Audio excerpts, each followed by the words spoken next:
Welcome. Today in front of me Oppo A1K, and I'll show you how to turn on or turn off silent mode on this device. So first you should go to the settings application and then tap on the sounds and vibration section. Here you'll see the silent section, and just to turn on silent mode on your device, tap here once on the switcher and that's it.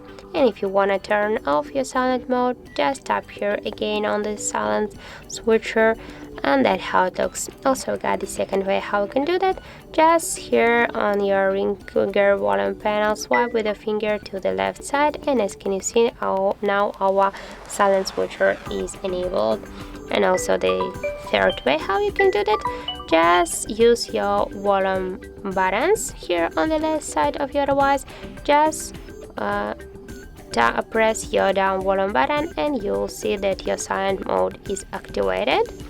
And also you can just will go out from the settings and tap to one from the volume buttons, and you'll see the bell icon. Just tap here once on the icon, and as can you see, we got here the message that your ringtone rings and notifications will be muted.